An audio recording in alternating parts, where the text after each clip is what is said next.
Hey, welcome, welcome. So here is another kind of fun philosophy game I found online. Someone took the corpus, all the work of Daniel Dennett. I can zoom in a bit here to make this a bit clearer. And they trained one of the more advanced, I think it's the GPT-3 AI, to emulate his writing style of Daniel Dennett, right? Of course, Daniel Dennett, famous philosopher of mind, wrote Consciousness Explained, amongst many other great works. Consciousness Explained, of course, very famous for not actually explaining consciousness. Daniel Dennett also long suspected of being a pea zombie, a philosophical zombie, right? Indistinguishable from any other human, except for that he uh, doesn't have internal consciousness. Although indistinguishable, he does write entire books about explaining consciousness without explaining consciousness. So maybe he actually doesn't have, an internal reference point for it. Anyway, so the point of this game is you get shown, I guess, some real Daniel Dennett writing and then some writing that's been generated by this AI. And then your job is to distinguish them. Are we getting music coming through? Doesn't look like it. Oh, there it is.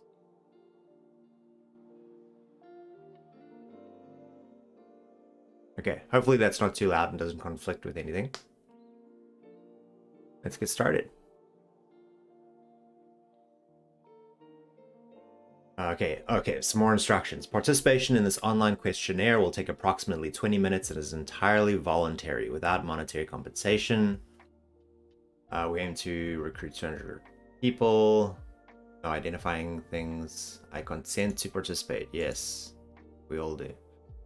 In the course of this experiment, please do not consult any outside sources to help you answer the questions. Do not look things up on the internet. Don't look at books or notes you have. Don't consult with friends. Just do your best. I mean, can I consult with you in chat, I wonder?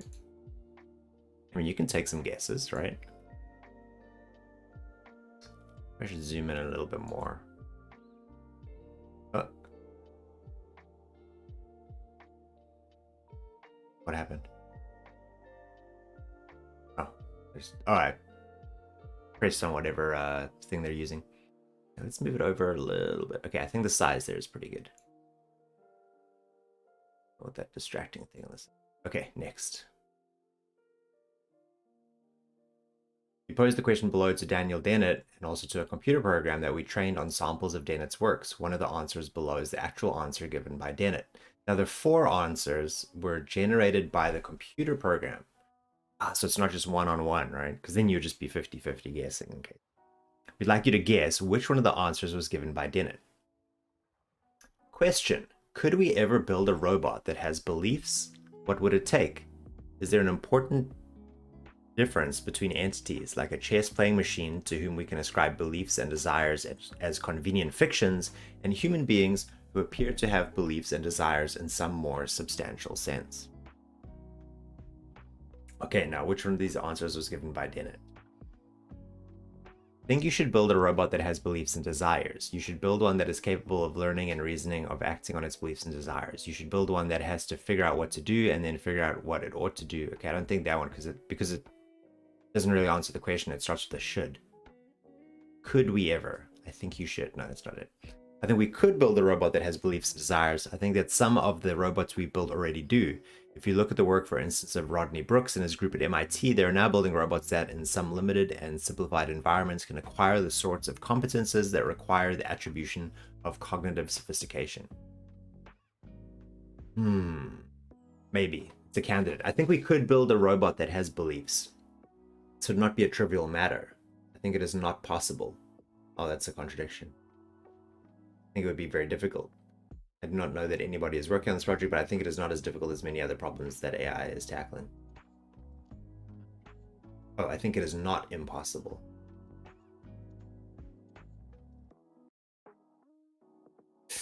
Now, this answer is quite simple compared to the previous one.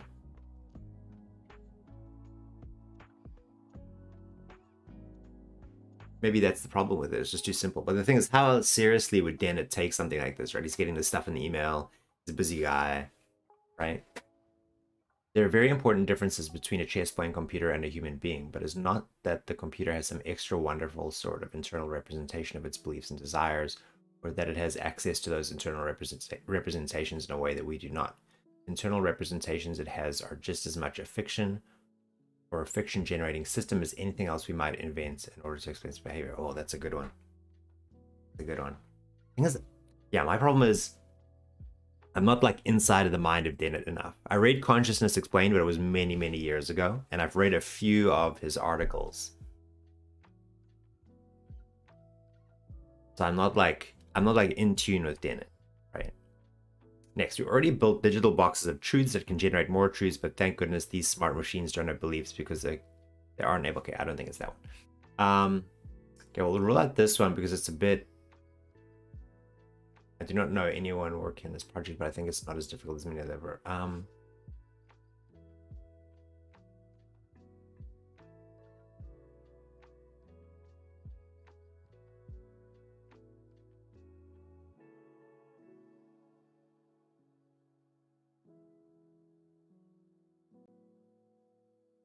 think I like this one.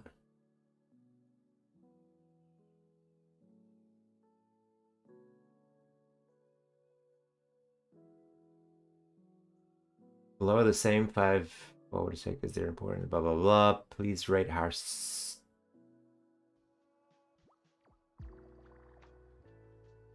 did I get this right? Answers. Select the answer that you think was given by Dennett. Okay, that was just one. Here now, I need to rank them. There's a very important difference between a chess-playing computer and a human being, but it's not that the computer has some. I think this is exactly what Dennett might say. We already built digital boxes of truth. Not at all what Dennett would say. I think you should build a robot that has. I think you should. You should build one that is capable of learning and reasoning of acting.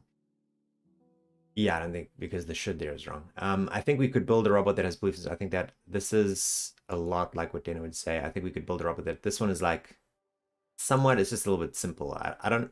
Yeah, you see, I don't know what Dennett's writing style is when he's answering this sort of question in this sort of context. Okay, let's go.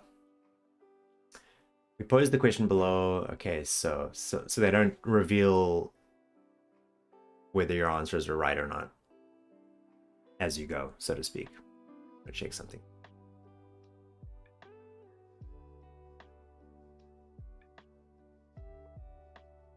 Cernus, are you just on audio at the moment? I'm wondering if there's anyone in the chat who's actually reading these, or well, I mean, I'm reading them out, right? So you can chime in. Okay, so the question is, what aspect of David Chalmers' work do you find interesting or valuable? Where do you think Chalmers goes wrong? Okay, so Chalmers is a famous Australian philosopher of mind, cognitive scientist. I don't know what else he would be. Is he a cognitive scientist? Anyway, so he is, I don't know if he came up with the term, but he popularized the phrase, the hard problem of consciousness. So he's really like, you really have to deal with the internal sense, the subjectivity of consciousness, right? That's a fact of your existence that you can't just dispel or wave away, right? You can't dissolve it through philosophical thinking.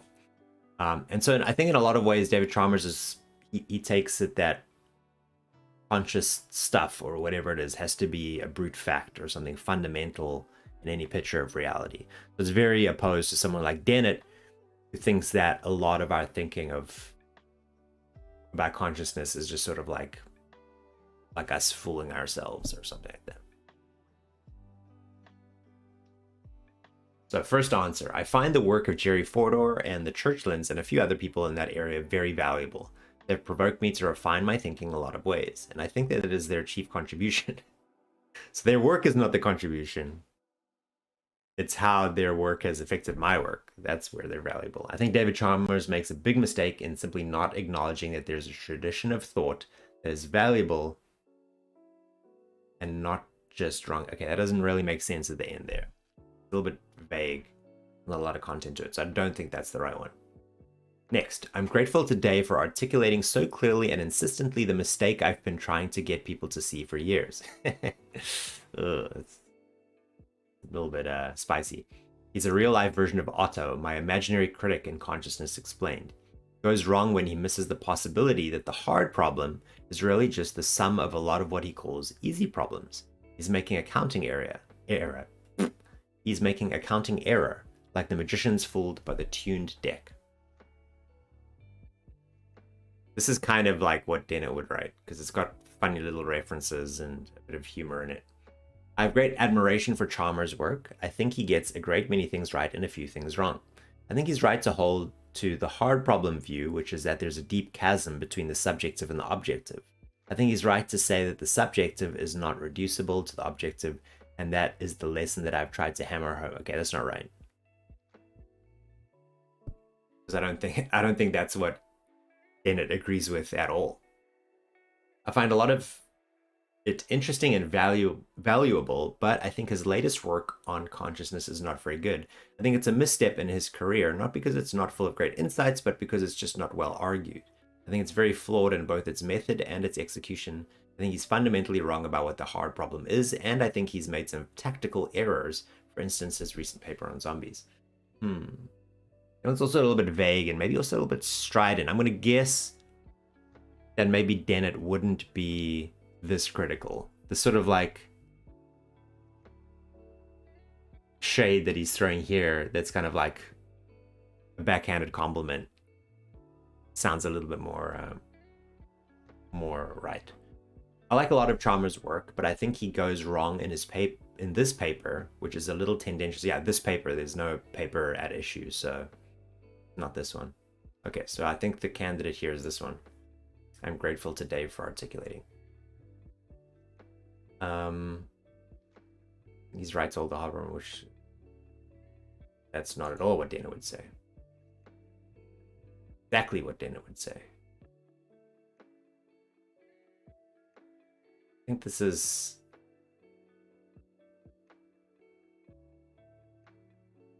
somewhat like what Dana would say. This one I think was, the first one was about Jerry Fodor and the Churchlands.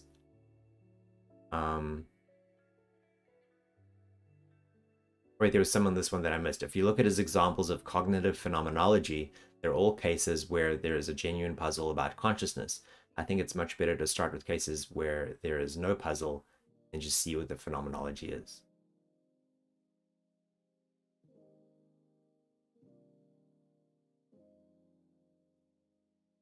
Was this one in the original sample? Oh, it is here. Oh, it's just these two are very similar, these last two. Oh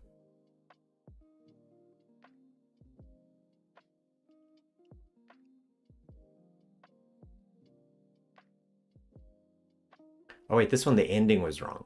I think David Chalmers makes a big mistake in simply not acknowledging that there's a tradition of thought that is valuable and not just wrong. It's like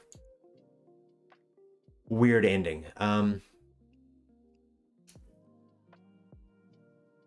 Yeah, I don't like that one either. Okay, next. Okay, next question. Does God exist? If God, as traditionally conceived, does not exist, what is the origin and function of religious belief? I don't believe that God exists, but I wouldn't call myself an atheist for reasons I spell out in my book, Breaking the Spell. I think it is very important that people think carefully about the role that religion plays in society and about how to think about religion in a way that is constructive, encouraging, and accepting of people who wish to continue these traditions.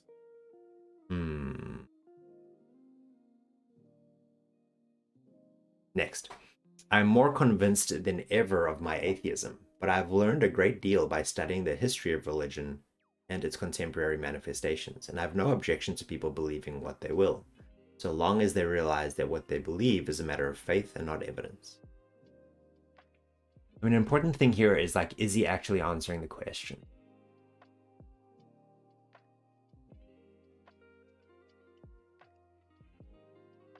Is God as traditionally conceived? If God as traditionally conceived does not exist, what is the origin and function?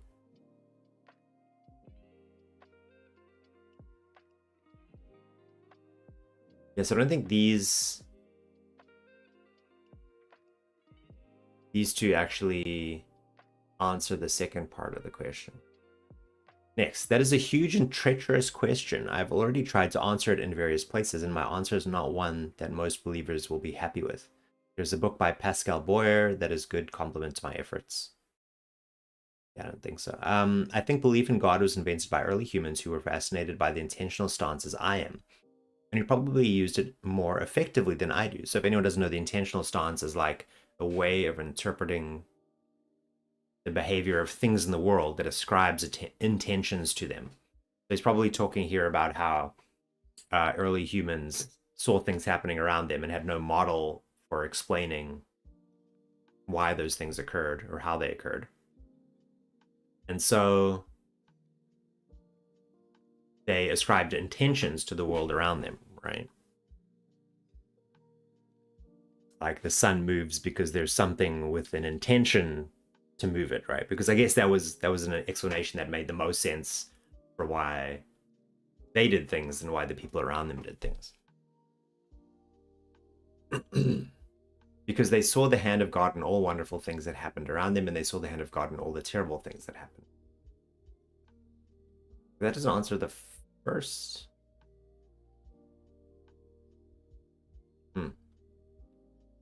Of course not. Religious belief originated when our ancestors' hair trigger agency detectors made them ask who's there when they were surprised and frightened. This gave birth to memes of elves and fairies and demons whose function was simply to replicate. He's the, I guess, very Dawkins-esque explanation. These viral ideas were later domesticated and harnessed as tools of social control, sometimes benign but often malignant. Okay, so he's drawing on a very Dawkins-style explanation here. But this one actually does answer the question, right? Because he directly answers the first part, and then he answers the second part. And a lot of these answers don't address the second part.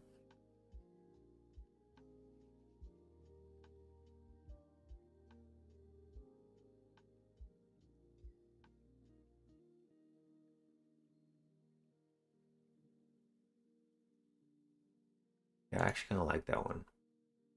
Okay, so let's rate these. I think that's, I mean, at least a lot. I don't believe that God exists, but I wouldn't call myself an atheist for reasons I spelled out in my book.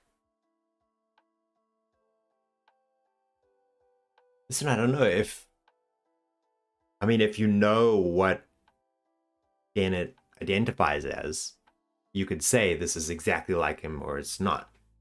But I don't know what he exactly identifies as. This one, I think it is very important that people think carefully. That not only does that not answer the question, it's also a bit weird. So I think it's like not great. That is a huge and treacherous question. I've already tried to answer it in various places. This is also vague, right? Because it's like hand waving sort of in other directions. This one is good. The one talking about the intentional stance, right? Because that's exactly the kind of stuff that Dennett talks about. I'm more convinced than ever by my atheism. I've learned a great deal. I have no objection to people believing what they will, so long as they realize. Yeah, this also doesn't answer the question about function. But I think it's sort of what he might say. Okay, next question. Do human beings have free will? Yeah, Dennett wrote a whole book on free will, which is quite influential, called Elbow Room. What is he? He's some kind of compatibilist, I believe. I saw some interviews with him arguing with that other philosopher, Rousseau. Do human beings have free will? What kind or kinds of freedom are worth having? First answer, I think that most people don't want any kind of freedom worth having. They have almost no appetite for risk, for adventure, for novelty. They simply want to stay the same day in, day out. There's, okay, that one not at all. That simply misunderstands the kind of freedom we're talking about. Yes, I think we have free will. I think that when people say they don't, they're talking about some other phenomenon that they want to call free will, but it's not what we normally think of as free will. Okay, it's a good one, but it doesn't quite answer the second part of the question. That's a huge and complex question. Okay, already I don't think that's right. I think these sort of framing ones where it's like, well, that's a very good question, Bob. I don't think Dennett has that. I think we have to start by acknowledging that there are different types of freedom. For example, there's a kind of freedom that's simply a matter of not being physically constrained. Yeah, he's a compatibilist. Yeah, okay, so this is another vague, wishy-washy answer, not right.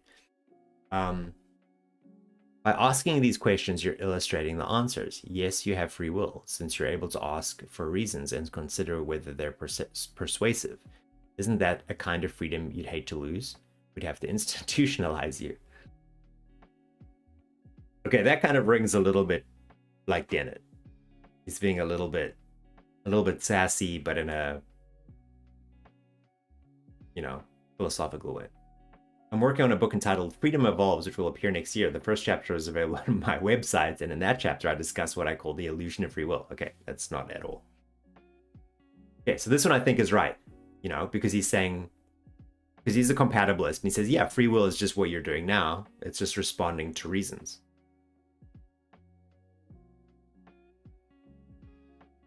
The ending is a bit weird, but yeah, I think that's the right one. Okay, let's rank these. I think that most people don't want any kind of freedom worth having. That's not at all Dennett. By asking these questions, you're illustrating the answers. Yes, okay, so I think that's a lot like what Dennett would say. Yes, I think we have free will. I think that when people say they don't, they're talking about some other phenomenon that they want to call free will. There's not what we normally think of as free will.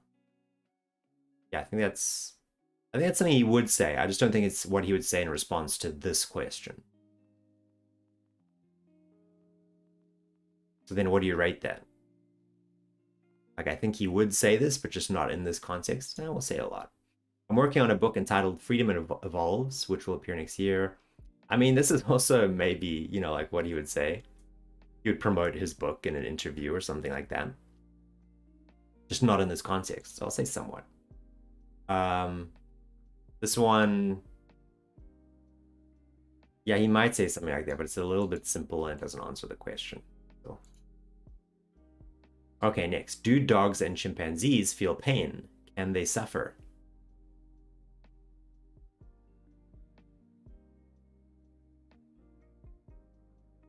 That's the only one I clocked as Dennett, as I'm not very familiar with his work. Yeah, because you could see a lot of the other ones were just like they weren't directed at the question.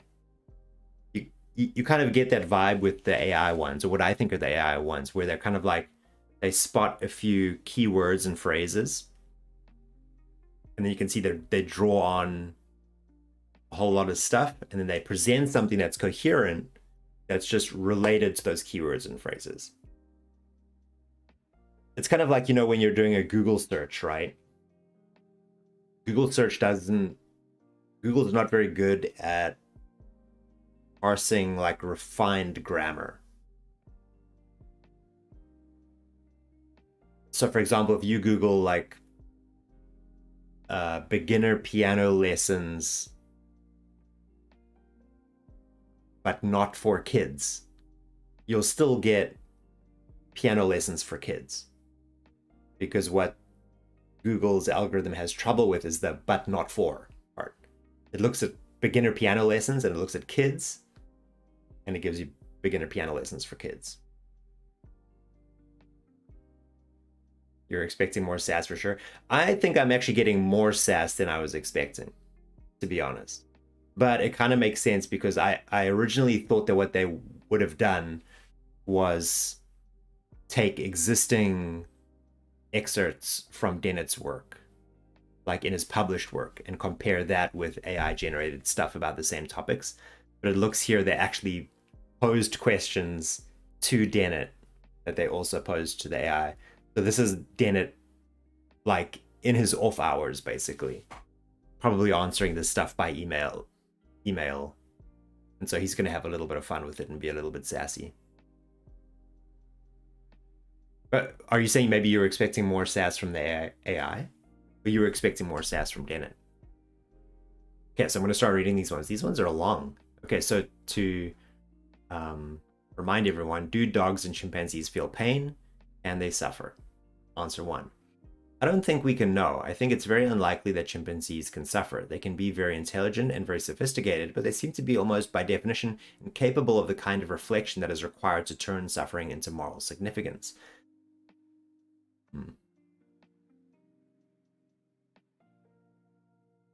The idea that they should be treated well or humanely is understandable, but it is like saying you should treat a stone well. You can't do anything bad to a stone. There's no such thing as ill treatment of a stone. You can't treat a dog badly.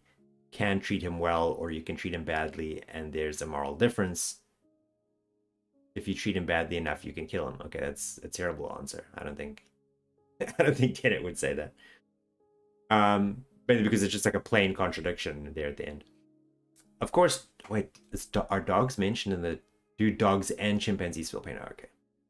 Of course, dogs and chimps suffer. Dogs more than chimps, I believe, because dogs have been, in Darwin's fine concept, unconsciously selected for being more like human beings than any wild animals.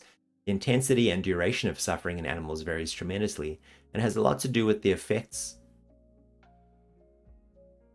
Darwin's fine concept, that's a weird phrase, and has a lot to do with the effects of memory and anticipation, which enlarges the temporal expanse of suffering in human beings, and also the multiplicative effects of reflection.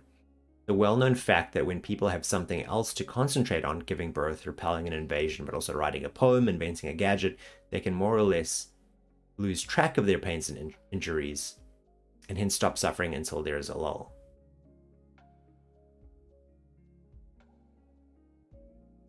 Yeah, that's a really good answer, but the last sentence isn't really connected to anything.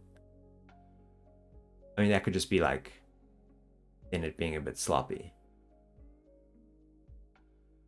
That one has to be an AI?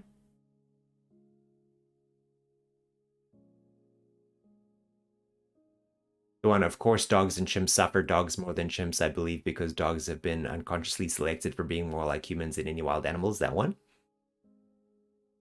This one I think is pretty likely to be Dennett. The first one, not at all. The first one is just a mess. I think, okay, so here's number 3. I think that the capacity to suffer and to suffer greatly is very well developed in dogs and chimpanzees. And I think that in many cases we treat them in ways that are absolutely unconscionable, but also we treat them in ways that are sometimes wonderful. I've been to chimpanzee rehabilitation centers where I've been deeply moved by the dedication of the people who work there. Yeah, this one's going off on a tangent, right? I've seen a chimpanzee whose hands have been almost completely eaten away by the leprosy bacillus. Yeah, bacillus. They couldn't reconstruct the hands. They couldn't use prosthetic hands. They couldn't do anything. They had to feed him with a little spoon. He would sit there and he would take what he was offered, and when he would turn his head and he would look at one of the caregivers and he would just weep. Wow. The one with the rocks. Oh yeah, the one with the rocks. Yeah, definitely. Yeah, that one is just nonsense. This one I think is because it goes off on like a story, right? But maybe it's supposed to be just illustrative.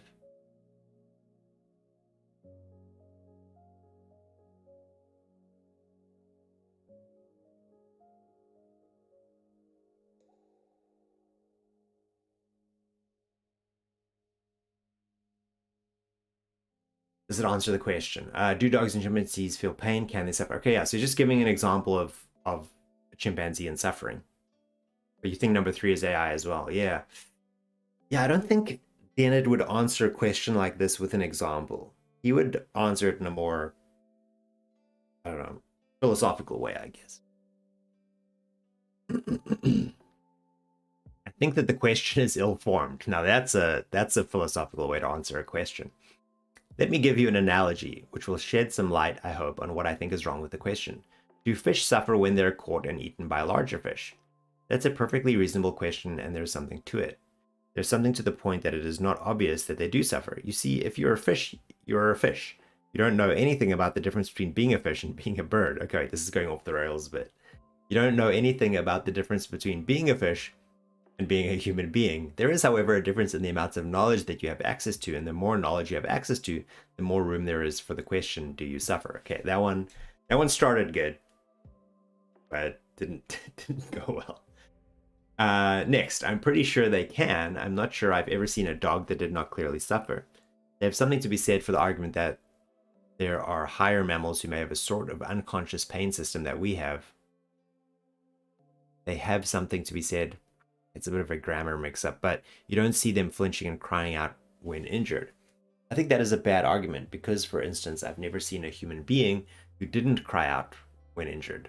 I've seen people with their legs blown off by landmines who were quite silent. But I don't think they were silent because they didn't feel pain. I think they were silent because they were overwhelmed by their pain. Okay, that one doesn't make any sense either. Okay, so I think it's pretty clearly number 2. Okay, I think the question is ill-formed. This one started well, but then just went like nonsense town. That was a weird as well. Maybe somewhat? I don't know.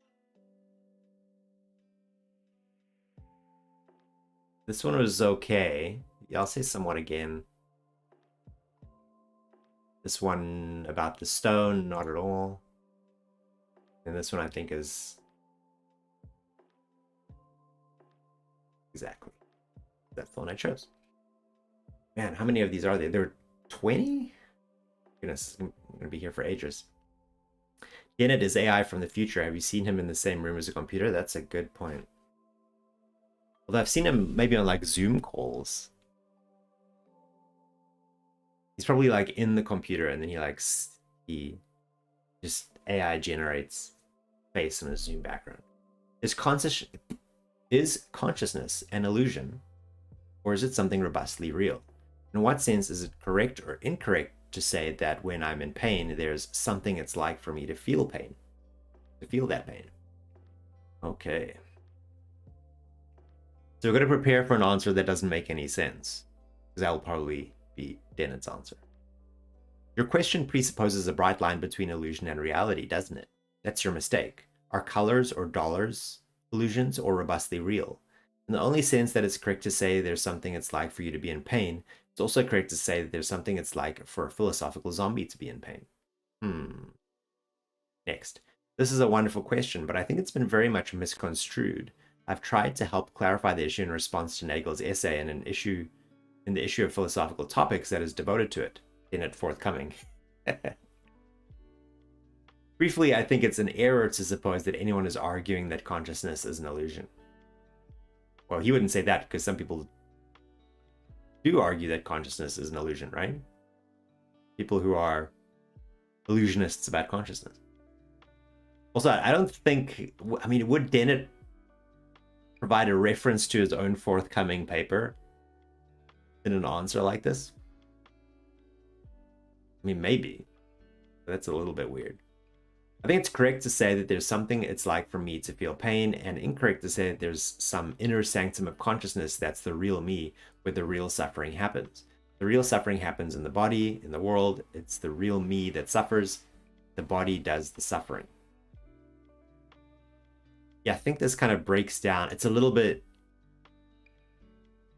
weak at the end there, even though this like first stuff is definitely what he would say, right? Because one thing that Dennett really rejects in his thought is the idea that consciousness or experience is like an inner theater. That there's like an inner me that experiences the world by having the world presented to it in the form of consciousness. Next, I think it's very important not to leave the metaphorical grounding of those terms unexamined. The metaphors of the inner theater and the cinema screen and such are quite powerful, but they're metaphors. I think it's a mistake to take them too literally. I think it's important to recognize that all of our subjective experiences, all of our pains and tickles and orgasms are brain events occurring in the brain. I mean, it's definitely something he would say, but is it an answer to the question? Next, I think consciousness is one of the great unmeasured forces in the universe. It's one of the great unexamined forces in the... Okay, definitely not, because he repeats himself. And I think that's because we're intimidated by it because it's so close to us. So we're inclined to say, well, I know what consciousness is. It's what's going on inside my own head. Okay, that's... I mean, that's interesting, but it's not an answer to the question, really. Like, some of these look like paragraphs that would be in a bigger explanation. Kind of like the first one.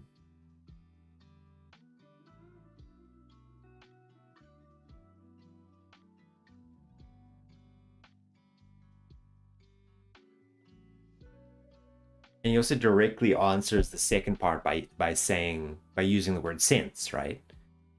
Because the question says, in what sense is it correct or incorrect?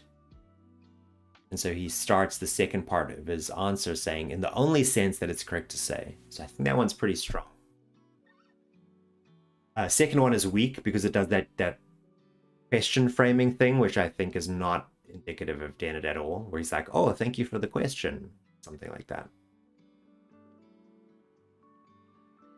This is quite Dennettian because he has some stuff about inner theater. But then it's like really weak at the end. I think it's very important not to leave the metaphorical grounding of those. This one is strong as well, right? Because it's another very philosopher thing where he's like, I don't want to answer your question. I want to talk about your question.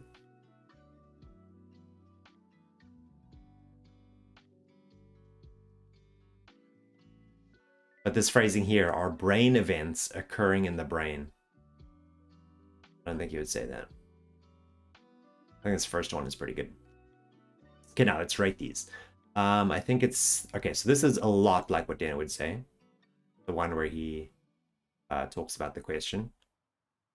But like in a substantive way, not just like saying, that's a wonderful question, which I think is not too strong. Not at all what Daniel would say. I don't think he would talk in these terms about consciousness. I think it's correct to say that there's something it's like for me to feel pain, and incorrect to say there's some inner sanctum. This one is... I think the first part is very like Dennett, but then the second part really tails off. So I'm going to just say... And then this one I think is a lot, yeah.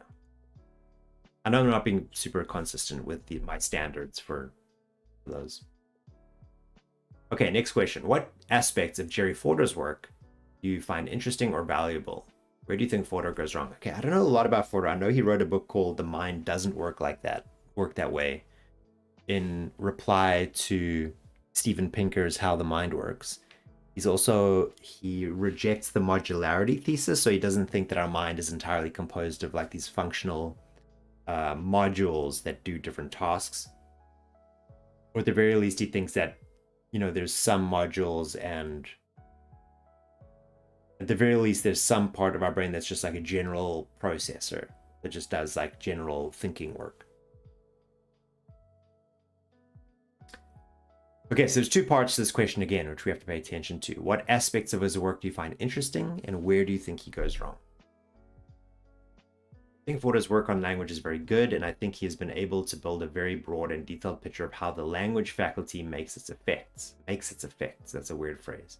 I think he goes wrong when he tries to extend that picture to the rest of cognition, and then tries to use that extended picture to support a strong version of innateness hypothesis. I think he's right to say that the language faculty is special. It's a special organ. It's unlike all other organs in a wonderful way.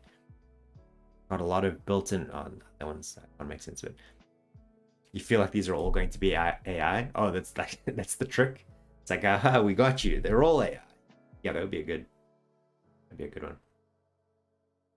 I find almost everything that Jerry Fodor has written to be interesting and valuable, which is why it has been so hard for me to make criticisms clear to him. I think he has been an extraordinarily creative and imaginative theorist, and has done more than anyone else to keep the field of cognitive science in the public eye by his manifest brilliance and the sheer entertainment value of his work. In the 30-odd years I've known Jerry, I've never seen him to be less than serious, but if you want to get the flavor of his genius, you should read which is a hilarious parody of Chomskyan linguistics.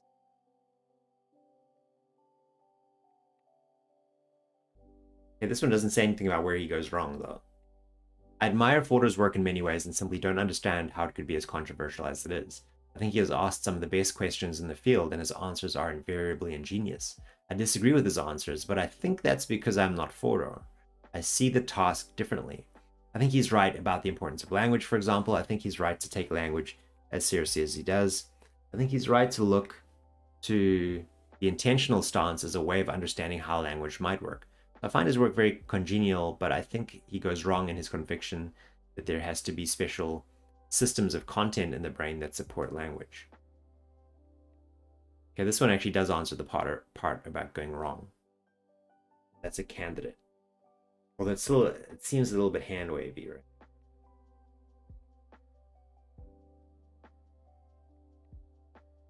Jerry's great value was his talent for saying things that others were often assuming but not saying, and pursuing the implications of those hidden and typically false presuppositions with passion, vividness, and clarity.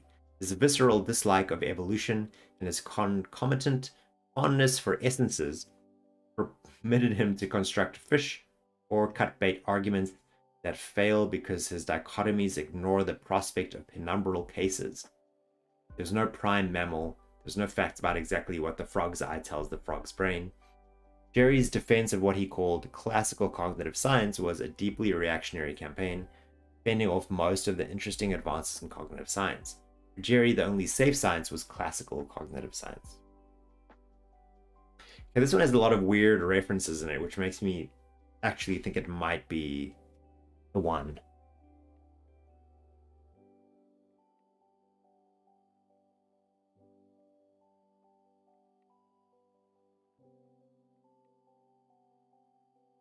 It also, in true Dennettian style, looks like it might contain a backhanded compliment at the beginning.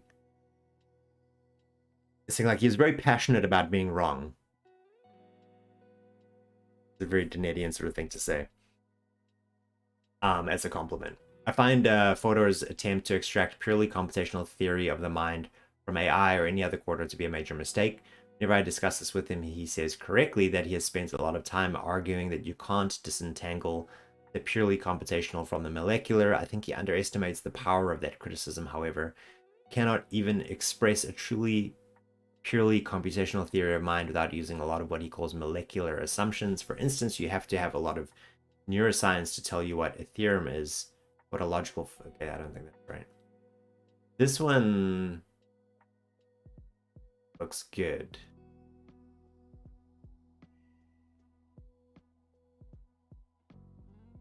I don't know enough about Jerry Fodor's work to actually like understand these references.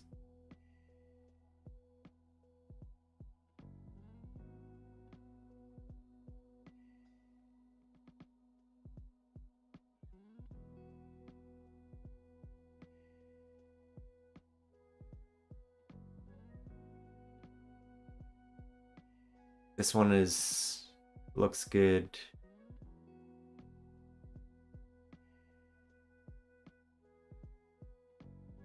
Overstates, I think.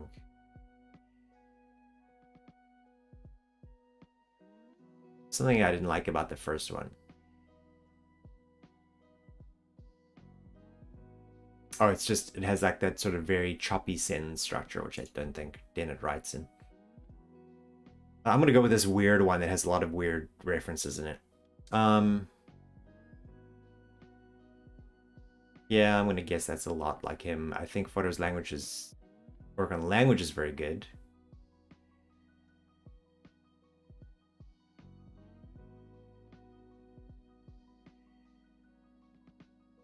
Unlike other organs in a wonderful... That's a little bit weird. Almost sounds like Trump. Many people are saying. Really wonderful. I find almost everything that Jerry Fodor has written to be interesting and valuable.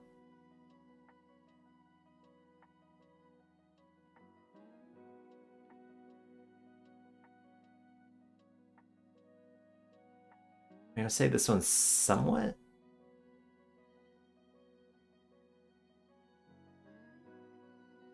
This one just starts off with a mistake. It doesn't say what he likes about him. Was the first part of the question. I admire Fodor's work in many ways.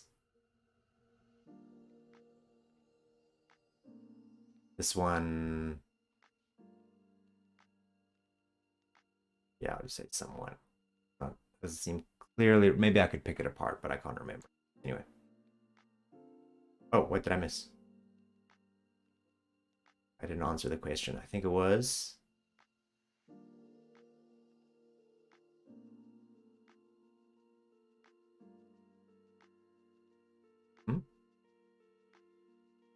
What did I miss? This one? Yeah. I find Fodor's attempt to extract purely computational theory of mind from correctly that he spent a lot more time arguing that you can't disentangle the computation from the molecular. Cannot even express truly purely computational. Or this one I think is not at all, because it's stuff about, yeah, I don't at all. It's a bug. Wasn't registering my click. Okay, next question. What is a self? How do human beings come to think of themselves as having selves? The self is, as I put it, the center of narrative gravity. Abstraction like a center of gravity that helps us to simplify our understanding of others and ourselves. Learning how to talk to others that helps us develop a self, a spokesperson for a living animal. Unlike the simple self of a lobster, which keeps it from tearing off its own legs and eating them, but is otherwise quite minimal. Yeah, this narrative center, this center of gravity metaphor is one I've definitely remember reading before. And I wonder if it was in Dennett that I actually read it. Next, we have to begin by understanding what the self is not. Self is not an immaterial soul or a mysterious inner observer or transcendental ego that stands behind the eyes and makes conscious what happens in the brain. What is it? Some people think a self is a collection of memories or autobiographical knowledge, but that's not quite it either. A self, I think, is just a center of narrative gravity. It's not a thing, it's a place. And that place is created when all the various memories and knowledge have been gathered together and made more or less consistent. So I'm kind of... I think these are both answers that he would give. I wonder which one is more Dennett, though. Number 3, I think of a self as a sort of virtual agent, a sort of subroutine in the brain that anticipates, that simulates the future, that is the seat of intentionality and is the source of self-control. There's no ghost in the machine, there's just a machine. And the machine is organized in such a way that it generates a virtual machine. That virtual machine is the self. Primary illusion of a self is a moral agent.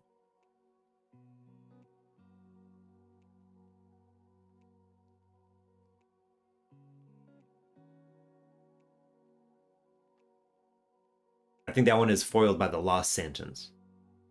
The primary illusion of a self is a moral agent. A self is a sort of narrative author. I don't think you would say it's an author that begins to write stories about itself. The first story is I was born, and then it moves on to it was I who did this and that, and then it moves to I am this kind of person and not that kind, and then it moves to I am a person who does this and not that. It builds a whole edifice of self on a foundation of birth and eventually death.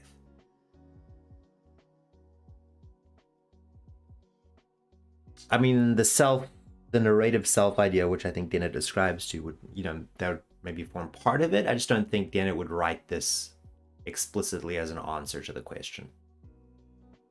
There's no such thing as a self. That is to say, there's no such thing as a soul. An ipsum esse, a thing that itself is. The very idea is incoherent. What we have instead are processes that look rather like selves, but are not selves. Processes are always distributed over time and space, but they include things that can talk and act and remember, and they even have something we might call a memory, a capacity to learn from experience. Okay, so I think all of these were kind of right in that they mostly were skeptical of the idea of a self. I think it's one of these first 2.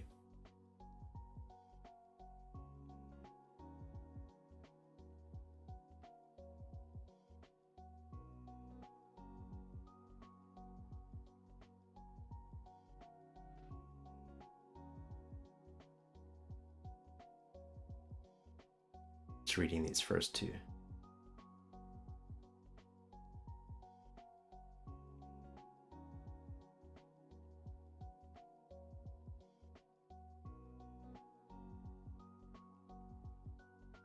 So the question is, how do people come to think of themselves as having selves?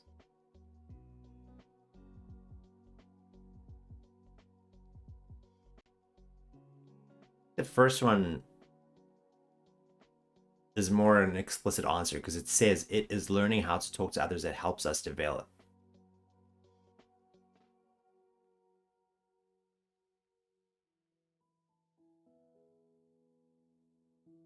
Yeah, I think that's right.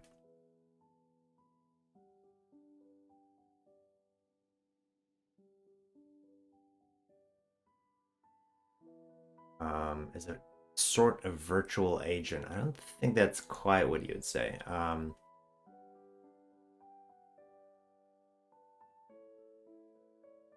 What we have is processes that look rather like selves but are not selves. The processes are always distributed over time space, maybe. With the self not immaterial. I want to say that's also pretty much exactly what he would say. It's just a little bit different. The self is a sort of narrative author who begins to write stories about it. Yeah, that's somewhat what Dennett would say.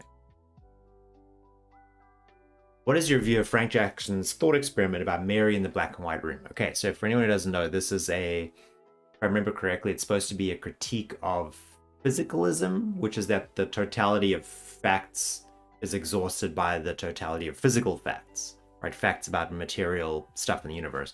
And so to illustrate this, you imagine a woman who's in a room that's completely black and white, and she studies color science, and she knows all the facts about color perception and color and how it comes about, but she's never seen color. And then she steps outside of the room, sees color for the first time. The question is, does she learn something new about color by actually perceiving color?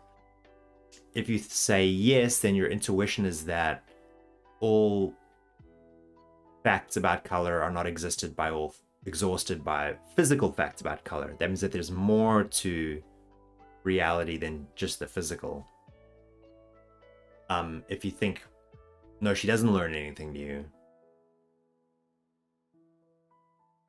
then you think that she did know everything that there was to know about color while inside the room. So everything there is to know about color is just all the physical stuff, right? I think that's a decent telling of it. Anyway, so what is, I imagine that Dennett doesn't like the idea of physicalism being false. So he doesn't think it's a good thought experiment.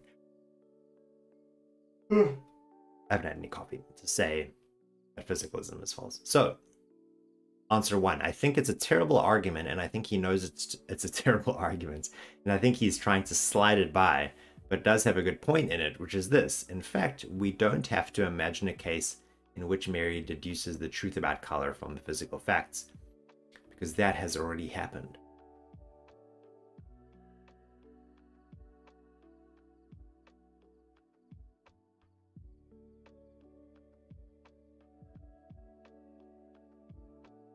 Yeah, so I think Dennett's view is that if we really imagined... Yeah, if I remember correctly, Dennett's problem with a lot of these thought experiments is that they say, hey, imagine this scenario, and then people say, okay, I'll imagine that scenario, and then it takes you to step 2 and step 3, but Dennett says, hold on, you probably actually haven't imagined the scenario that it's described. It's kind of like if I say, imagine the entire universe, and you're like, okay, and then I say, okay, next, you would say, wait, what does it mean to imagine the entire universe? Can you actually do that? And so Dennett's argument is that with this and other similar thought experiments, if you actually could truly conceptualize the first case, the first instance of a color scientist who knows every single physical, material, scientific, whatever you want to call it, fact about color perception, if you could actually imagine that person and what they know, you would just be imagining a person who knows everything about color and would learn nothing new upon seeing it. What tricks you is that you think you imagine it, but you don't. So this kind of seems like a kind of shortened, sassy take from Dennett that actually illustrates that point. Number 2, it's a good example of the perennial fallacy of trying to draw an inference from a single case. In fact, I have a slogan. If you ever find yourself thinking, but what about, you should stop, because you're probably about to fall into the trap of the fallacy. I don't know, that's a bit too vague. As I've said, it's a boom crutch, a defective intuition pump that blows up. It nicely evokes the standard intuition, which is that Mary can't have qualia until she gets them through her eyes. But this 18th century idea is obsolete. Yes, would be something he says. Does it answer the question? Yeah, sort of. I think it's a nice try, but of course it begs the question. The idea is that Mary, the brilliant scientist, has been brought up in total isolation, never has even heard of color, or she would have heard of color because she's studying it. When she finally gets out of the black and white room and sees color for the first time, she learns, okay, that's just describing the thought experiment and describing it badly. My view is that it's classic and enormously valuable thought experiment. It shows as carefully as you could possibly want that the intuition that comes naturally to many people, that Mary could know what it's like without ever having seen a color, is fallacious. I don't think that's Dennett's view. I like this one.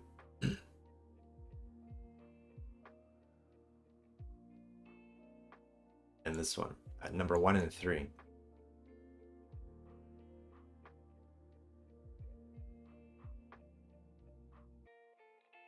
I don't quite understand what he means when he says because that has already happened.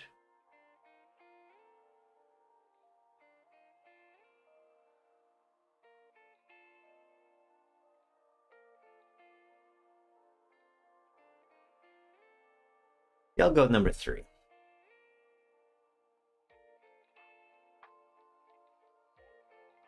This one, I think, no. A good example of the perennial fallacy, no. This one, that's way too vague. Boom crutch, yeah, I think that's a lot what he would say because that's the one I chose. I think he knows it. I don't think he would be that cynical about Frank Jackson. I'll say someone.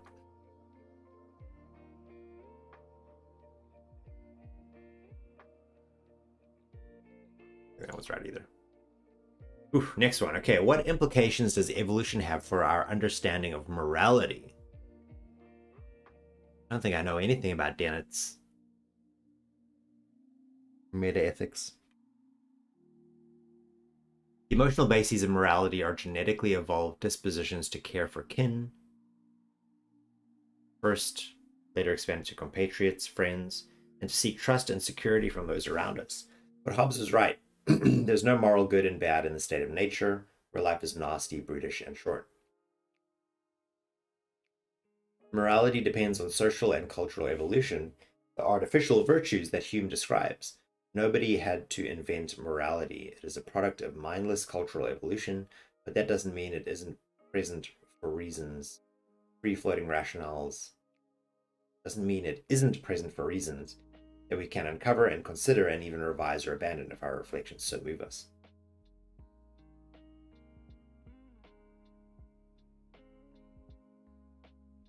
Yeah, this seems pretty Dennettian. The first thing evolutionary theory does is to dissolve the fantasy that our species is somehow set apart from the rest of the natural world. We're not. We're part of the natural world. We're animals every bit as much as a shark or chimpanzee. If we understand that, we can understand why we have the emotional reactions we do. We can understand why we have the emotional reactions we do, why we're sometimes attracted to the idea of moral absolutes, and why we are sometimes repulsed by the idea of the death of God, for instance. There are good biological reasons for many of the emotional. Okay, that's a good paragraph, but it just doesn't answer the question, does it? Moral philosophers have long been fond of using thought experiments such as runaway trolley case, where you choose between letting 5 people die, The idea is that in doing this, you are revealing the moral truth. These are just like any other intuitions. Okay, that one doesn't answer the question at all. Well, I suspect that the implications of evolution for our understanding of morality are similar. The implications of Copernicus for our understanding of our place in the universe, I think we're going to have to adjust our self-image quite a bit. The idea that we're specially created and especially endowed by a benevolent creator, that's going to have to go. It's not that there's no creator, it's just that we have to understand that we're not the way we thought we were. Just the product of a long and continuing, unforeseeable and unforeseeable process of design. Yeah, the repetition there is suspicious, and that process has no special place for us. Also, doesn't answer the question. I think it has exactly the same implications that Copernicus and Galileo had for our understanding of our place in the cosmos. It should have none, except we are just another thing that the universe has thrown up. We're not the center. It should have none except. We're not the center of the universe. We are not even the center of our own solar system. We are one of 8 planets, and we're not the center of life on this planet. There are literally millions of species, of which we are just one. And I think that we can accept, and I think that we can accept that verdict and still see ourselves as being of central importance, because we are the species that can reflect on this and change its values.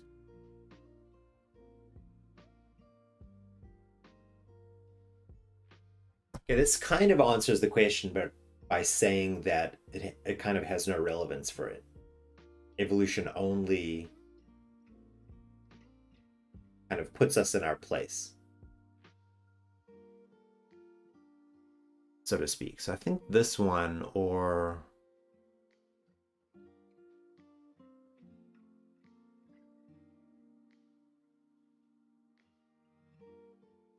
the first one. I think I like the first one because it actually kind of gives an evolutionary account.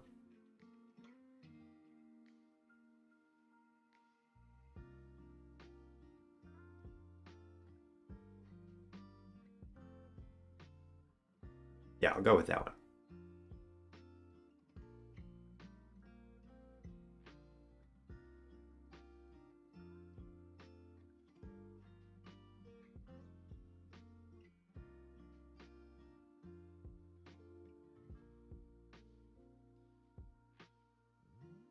Yeah, somewhat. It's one a little like, but it just doesn't answer the question. But it talks about stuff that Dennett does talk about.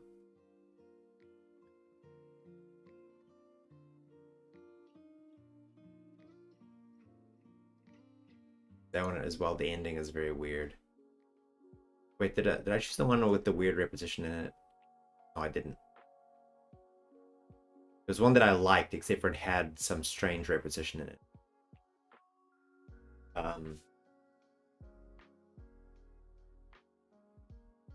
Yeah, this is the one that I chose, so I'll say a lot.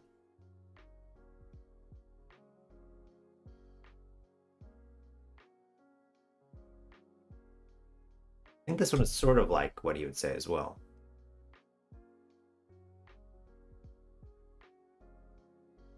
Because the answer is coherent, even though it sort of dodges it a bit. Let me just make sure I've got the one that had the... It was in a list, and then it mentioned this one. Well, I suspect the implications it was unforeseeable and unforeseeable process of design. Which was that? Well, I suspect. Here. I mean, somewhat's kind of low. We are just the product of a long and continuing, unforeseeable, and unforeseeable.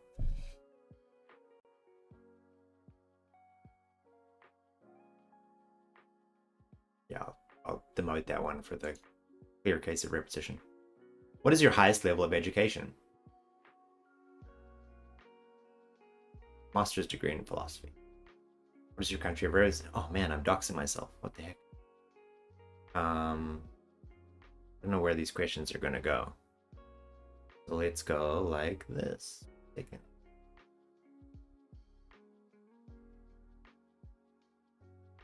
we go. Am I saying it? There you go. What is your country of residence? How much of Daniel Dennett's work have you read? Well, I read The Whole of Consciousness Explains. I'll say, what's that? 100 to 1,000 pages of his work. If you would like to know how many you got correct, please enter your email address below and we'll contact you with your score after data collection is complete. You mean I'm not going to find out now? This is the worst thing that's ever happened.